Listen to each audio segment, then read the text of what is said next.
మరి ఇవాళ మన ఫస్ట్ సెగ్మెంట్ గుమగుమలు స్టార్ట్ చేసేద్దాం.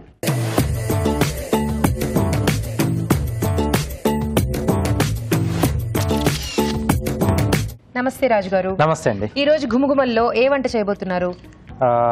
ఉసిరికాయ రైస్ అండి. ఉసిరికాయ రైస్. వావ్. అంటే నాకు తెలిసి కొంచెం పుల్లగా అలా, అంటే పులుపు ఇష్టపడే వాళ్ళకి ఇది బాగా నచ్చుతుందండి. సో ఇప్పుడు మనకి ఉసిరికాయలు కూడా బాగా దొరుకుతూ ఉంటాయి కాబట్టి సో పర్ఫెక్ట్ టైం అన్నమాట ఈ రైస్ ట్రై చేయడానికి. ఈజీగా కూడా చేసుకోవచ్చు. ఈజీగా. ఓకే, స్టార్ట్ చేద్దాం రాజు గారు. ఓకే. ఉసిరికాయ రైస్ తయారు చేసుకోవడానికి కావాల్సిన పదార్థాలు ఏంటో చూసేద్దాం. ఉసిరికాయ రైస్ తయారు చేసుకోవడానికి కావాల్సిన పదార్థాలు: బియ్యం 1 కప్పు, ఉసిరికాయ తురుము 1/2 కప్పు, పోపు దినుసులు 1 టీ స్పూన్, ఎండుమిరపకాయలు 2, తరిగిన పచ్చిమిరపకాయలు 2, కరివేపాకు 2 రెమ్మలు, కారం తగినంత, ఉప్పు తగినంత, వెల్లుల్లి రెబ్బలు 4, నెయ్యి 2 టేబుల్ స్పూన్లు, కొత్తిమీర కొద్దిగా. ఉసిరికాయ పులిహోరలో అయితే పులి ఉంటుంది, ఉసిరికాయల రైస్ లో రైస్ ఉంటుంది.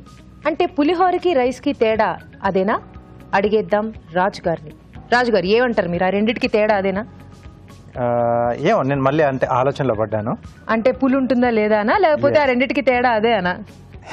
ఏం కాదు, అంటే అక్కడ మనకు వేసుకునే పోపులో కొంచెం డిఫరెన్స్ ఉంటుంది. పులిహోరకి కొంచెం ఇంగువ కానీ ఆ పప్పులు దాంట్లో కొంచెం చేంజ్ ఉంటుంది. పసుపు అవన్నీ వేసుకుంటాం కదా, ఇక్కడ సింపుల్ రైస్ ఐటెంలో మనకు కొంచెం డిఫరెన్స్ గా వస్తుంది. ఓకే, సో కొంచెం పులి కాదండి ఉండేది, పోపు అంట, పోపులో అంట తేడా. సో పులిహోర జనరల్లీ చేసుకుంటూ ఉంటాం ఉసిరికాయతో, ఇప్పుడు కొంచెం డిఫరెంట్ గా రైస్ చేస్తున్నారు రాజు గారు. ఓకే, సో ఇక్కడ నెయ్యితో చేసుకుంటున్నాం.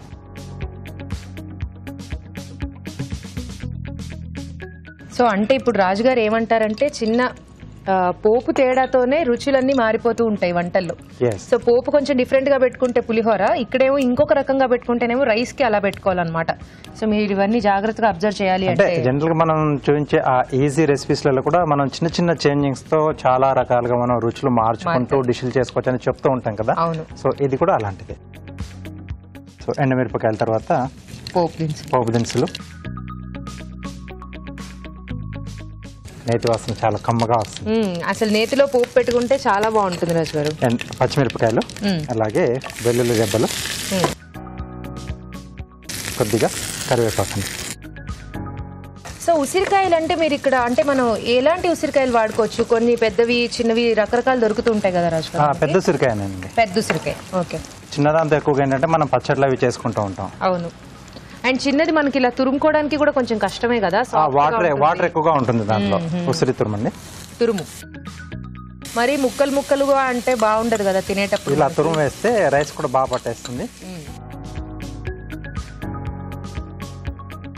ఓకే, సో ఇది కొంచెం పచ్చి వాసన పోయేంత వరకు కొద్దిగా వేయించుకోవాలి.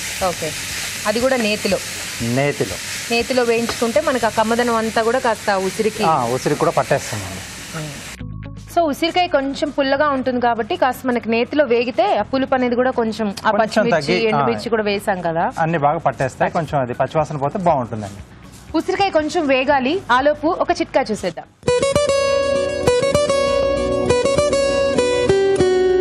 ఇప్పుడు మీకోసం మొదటి చిట్కా. చాలా మందికి చర్మం పొడిబారిపోతూ ఉంటుంది, అంతేనా అంటే జుట్టు కూడా పొడిబారిపోతూ ఉంటుంది. మరి ఈ జుట్టు పొడిబారిపోవడం అనే సమస్య నుంచి ఎలా బయటపడాలి అంటే, తలస్నానం చేసే ముందు కొబ్బరి నూనె కానివ్వండి, ఏదైనా ఒక నూనె బాగా తలకు అప్లై చేసుకుని దాని తర్వాత ఒక 10-15 నిమిషాలు ఆగి తలస్నానం చేయాలి. అలాగే తలస్నానం చేసిన తర్వాత కూడా మీకు జుట్టు బాగా పొడిగా అనిపిస్తూ ఉంటే లైట్గా కనుక నూనె అప్లై చేసుకున్నట్లయితే ఈ జుట్టు పొడిబారడం అనే సమస్య చాలా వరకు తగ్గిపోతుంది. చిట్కా చూసాం కదా, వేగిందా రాజు గారు? ఓకేనండి. సో కొంచెం ఇలా పొడిగా అయిపోయింది కదా, దీంట్లో సరిపడా ఉప్పు, ఓకే, కొద్దిగా కారం అండి,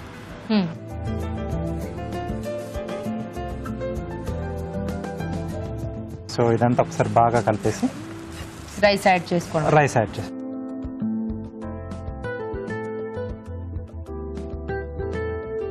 సో ముందుగా ఉడికించి పెట్టేసుకున్న రైస్.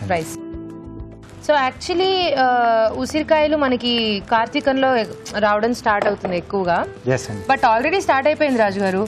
ఈ సీజన్ లో మెల్లమెల్లగా మనకు ఆల్రెడీ ఉసిరికాయలు దొరుకుతున్నాయి. ఉసిరికాయలు అలాగే మామిడికాయలు కూడా ఇప్పుడు ఏంటంటే కొంచెం సీజన్ తో సంబంధం లేకుండా మనకు మార్కెట్ లోకి దొరుకుతున్నాయి. మా ఇంట్లో కూడా ఉసిరి చెట్టు ఉంది, చాలా పెద్ద ఉసిరి చెట్టు. రోజుకి ఇన్ని ఉసిరికాయలు, నేను అందుకే చూసి ఇంకా కార్తీకం రాకనే ఇన్ని ఉసిరికాయలు వచ్చాయి ఏంట్రా బాబు అనుకున్నాను అనమాట. సో కాబట్టి ఎనీ సీజన్ మీరు హ్యాపీగా ట్రై చేయొచ్చు, నో ప్రాబ్లం. మీకు దొరకకపోతే ఇక్కడ వెళ్ళొచ్చు. అంత స్టాక్ లేదండి, అంటే నలుగురికి పంచొచ్చేవో గట్టిగా, ఎక్కువ మంది వచ్చేస్తే కష్టం. బట్ ఇట్స్ ఓకే, రండి, పర్లేదు, నో ప్రాబ్లం. స్టూడియోకి వచ్చేసేయండి, ఇంటి అడ్రస్ అంటే కష్టం కదా. స్టూడియోకి వచ్చేసేయండి, ఇచ్చేస్తాను.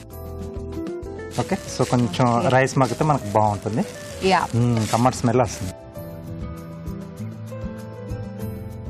ఓకే ఓకే, సో రెడీ అయిపోయింది.